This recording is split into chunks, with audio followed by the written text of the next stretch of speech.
Hi and servus to a completely different theme today. As you can see, I'm not wearing what I usually would wear in a video. That is because the Oktoberfest officially started yesterday, and as like someone who is born and raised here in Munich, I couldn't be more excited. So I thought, why not share with you like what's important when you wear a Dirndl, like the traditional dress that we're wearing, what you can think about, what's important when you buy it, so you don't actually look like a tourist. Because if you ask me, there's nothing wrong with obviously looking like a tourist, but maybe you feel more comfortable. I personally always try, if I'm like in a different city or in a different culture, I usually try to at least try to blend a little bit more in terms of like trying to respect the culture. And yeah, so the Bavarian traditions and everything that comes with it is like so close to my heart because I was born and raised that way. And I think especially with Oktoberfest, or Wiesn as you call it in Bavarian, you know, there's like so much like bad about it that sometimes it get lost on what is actually the beauty about it. I actually really hate that people are saying it's like a beer festival. Obviously there is a lot of beer and a lot of like drunk people, but I feel like that's not the essence of it, you know. It's like the Bavarian kind of like coziness and sitting together with your friends and loved ones, having good food and having great music, and yeah, drinking an occasional beer. That's what that's supposed to be, and having like a good time, and not like yeah, just getting like overly drunk and just laying on that hill, that infamous one. So yeah, I just wanted to share that from a more style perspective with you, like what's important and what you should consider maybe if you want to buy a dress, a Dirndl, and so hopefully those tips will be helpful for you. So obviously I have some notes because it's a lot to think about. So what I wanted to say, because some people always saying, oh my god, is like those amazing clothes and the traditional clothes are always very fancy, but that's not actually the case. They used to just be like clothing that people usually from the cities wore when they went outside into like countryside. Obviously in the countryside it was way more normal to wear that traditional clothing. And for the Oktoberfest part, it actually wasn't that usual to go and wear a lederhosen or a Dirndl to the Oktoberfest. It just became like more of a trend and a thing to do in the late like 1990s, like early 2000s. That's where it became more a thing. Before that, it was pretty normal to just go there in like jeans and t-shirt and just have a good time. Personally, if I think back, also looking at pictures of my childhood, we always were a family who worshipped that tradition of going there in traditional clothing. So obviously when I was even a little child, I had a Dirndl and or a lederhosen. Usually kids, I think it looks great if they have on lederhosen. It's like the cutest thing ever. So that was pretty normal there for me and my family. But until then, it wasn't as normal that people actually went on and had like the full-on outfits. Okay, so I think the most important thing, and like my first tip, is if you want to buy a Dirndl, don't shop it online. Obviously, there's nothing wrong with shopping online, but here is like so important that it sits correctly and good. Where I would always recommend just go in a store, go to people who know what they're like telling you, and they will make sure that it fits pretty well. Because I feel like it's like the first thing that you see from people will be like, you're a tourist if the Dirndl doesn't fit. If it's like too loose, too short, too plasticky, like if it's not out of like cotton or any like thicker material, you usually know if it's like those like really like, yeah, plasticky dresses. So go to a store if possible and let them guide you.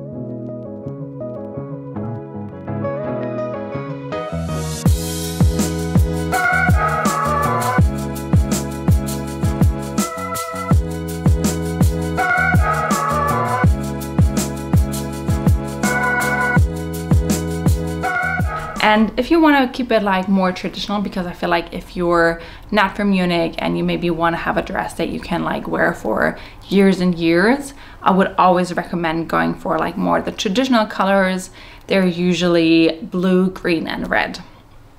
So as you can see, I have a blue one. I absolutely love this one.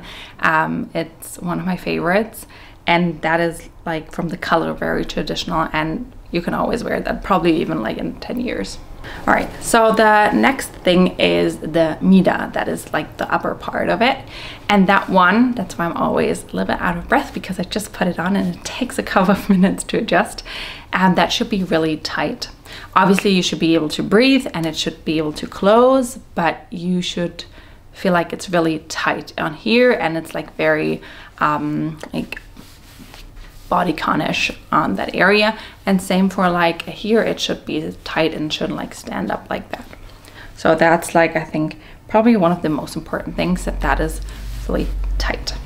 Okay, the next part is about the length of the dirndl. So in my opinion, and there are like different opinions, but just from a traditional perspective, it should always be at least until like your knee, and it shouldn't end above.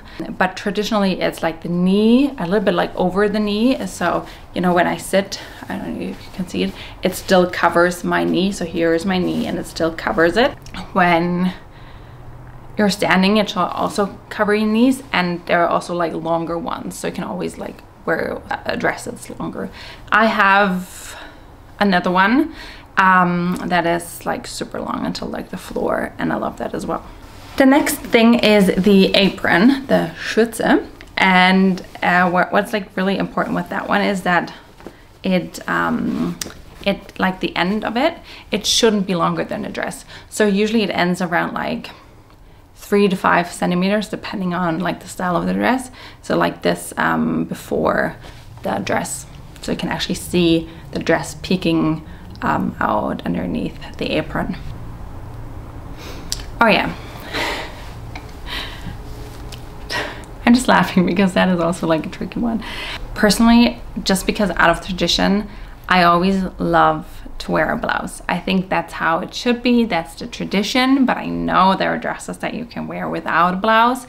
In my opinion, I feel like it's never that like classy and chic, what I think a dirndl is in so many ways, even though it's a very like normal people, countryside dress. I always like to wear a blouse, and no matter the dirndl, so I think that's a good one. But there are dirndls where you don't need that, so yeah.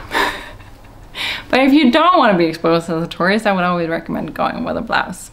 And they're usually always white. Obviously there are different colors, it depends on the dirndl, but the traditional color is always white. And you can never like go wrong with white to any kind of dirndl. For blouses, there are usually a lot of trends, you know, about like the length and the material, and if there's like lace or no lace. I would go with whatever you like in terms of like a blouse. Now we come to the two, I feel like, most difficult parts that has nothing to do with the dress itself, but the one is hair. As you can see, I'm just having my hair open. I usually go with just like a straight hair or my low bun or a normal bun, because I'm just not good with hairstyles. It has nothing to do that I don't like anything braided. I feel like if you can do that, braid your hair, that's like the perfect look for a dirndl. I personally can't. I'm like really bad with hair, so that's why I'm going just with the more simpler looks. In my personal opinion, don't wear a flower crown. You're not going to a music festival, you're not going to Coachella. Just don't do the flower crown thing. You can wear like a headband, a really cute one. Just don't go with the like flower crown thingy. Like, I feel like for kids, you know, that's like where we're like, okay. But if you're like a grown person and you're like an adult, just please don't. I feel like that has nothing to do with like any kind of tradition. Next part, shoes. I feel like shoes is difficult, and there it really depends on why you're going to the Wiesn, why you're like joining the Oktoberfest. If you just want to go in one of the big tents and just want to like party hard, I would recommend to go with boots, any kind of like more like thicker shoes, anything that's closed, because otherwise you might get hurt. You know, there are like so many glasses that break and anything like that. So just wear something that's closed, and maybe something that, you know, isn't as sensitive to beer or any other stains. If you just like want to go and, you know, you have a table and it's like a more of a normal atmosphere, like a calmer, you're just sitting there having good food, you can always wear open shoes. I'm a huge loafers fan to Dirndl. You can also wear ballerinas or like ballet flats. I just wouldn't go with anything like high heel or open toed. I feel like, you know, it's hard to walk in those, and there's like no need for it. Some are wearing sneakers. That's just your taste. I feel like I'm never really good with shoes because, yeah, I'm just good with my loafer. Just go with whatever is fine for you. Same goes with like jacket. I'm going to show you probably also here on a jacket that I'm wearing on top. It's like a more traditional jacket that I wear, but you can like also wear a leather jacket or like a bigger like scarf, anything that keeps you warm.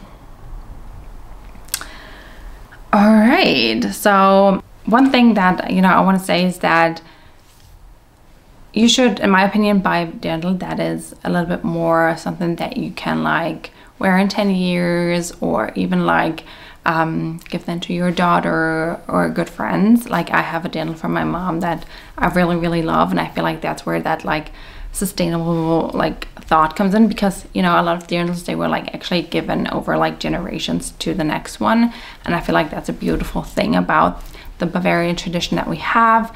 So I personally don't like anything that's like too trendy or too just in the moment, because I feel like I want to wear that for a long time, especially because also it's like kind of expensive.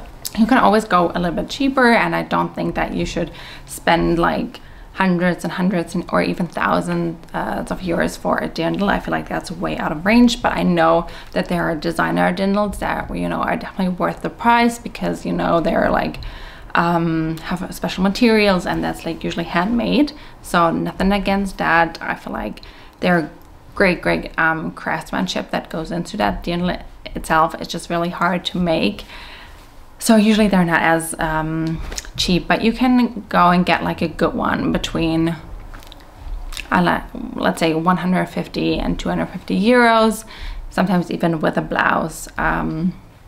So there are definitely options. For example, I think this one that definitely wasn't over 200 euros, I know that, and the other one that I have quite new, that was like 170. So you can definitely be on the little bit more cheaper side, even though I know it's definitely not a cheap thing to buy. Like Dirndl itself is usually a little bit more expensive. In terms of bags, I absolutely love the Longchamp Le Pliage because it is so durable and the fabric is water repellent, so I can highly recommend that one, as you can see here. Other than that, I love a good crossbody bag or a nice shoulder bag like my Polen bag. But you can choose whatever, just make sure it closes so no one can like grab in your bag. Those are nearly all my tips, but we have one thing, and that is the Schleife, so the bow that you have here, because that is a Mysterium, and I'm gonna explain to you where you should wear it. So, and I get it wrong every single year, so that's why I have to like read it, because that's just one thing I can never, I always forget it. Like this Dirndl, for example, it doesn't have a bow, so it doesn't tell anything, which I quite like. But if you have a bow, like I have in this version, this Dirndl that I'm wearing, is if you have it on the right side, it definitely says that you're in a relationship or married. So if you want to share that have a bow on the right. If you have it on the left side, that's exactly the opposite, then it means you're single. In the middle, that's usually where kids also wear it. I don't know, I never like that's like, there's a saying that if you have it in the middle, you're a virgin. I feel like that kind of goes together with, I don't know, it's just like that's a part where I would like, that's like such an intimate thing. Sorry, just coughed a little bit. So yeah, that's just because I just always knew it as a tradition that kids are wearing it in the middle, so I just wouldn't recommend an adult to wear it in the middle. And if you're wearing it at the back, like the bow at the back, it usually says that you're a widow, or that you're like a staff member, you're a, what's that called? A kellner? I can't even remember the name. I'm probably gonna put it here. So one of the people who work in the tent. So yeah, that's kind of like the whole mysterium of the bow and where you should wear it. In general, I feel like wear something where you feel comfortable, and please remember you don't need to wear a dirndl to go to the Wiesn, the Oktoberfest. Oh, one more thing, that's kind of like an inside thing.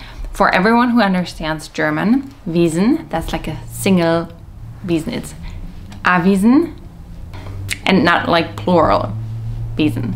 It's a Wiesn, nicht mehrere, that is just a Wiesn. It's just the Theresienwiese, okay? That was a little bit of English for those people who understand. Great, if not, just don't mind it. And I hope those tips were helpful for you. If you go to the Oktoberfest, have a wonderful time, stay safe, and please be aware that that beer is really, really strong, and just, you know, explore and try to grasp that amazing tradition that we have there and get that like Bavarian spirit. I hope you really enjoy it. If you have any questions, just leave them down below. Thank you so much, and have a great time there. Bye.